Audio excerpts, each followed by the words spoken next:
मैं जन्नत साहब की खिदमत में गुजारिश करता हूं कि आप सिपह सालार हैं, आप मुल्क पाकिस्तान में आर्मी के सिपह सालार हैं।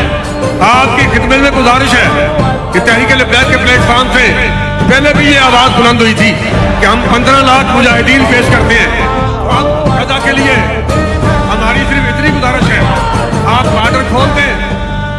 15 लाख नहीं, हम बेशुमार मुजाहिद देने के लिए तैयार हैं।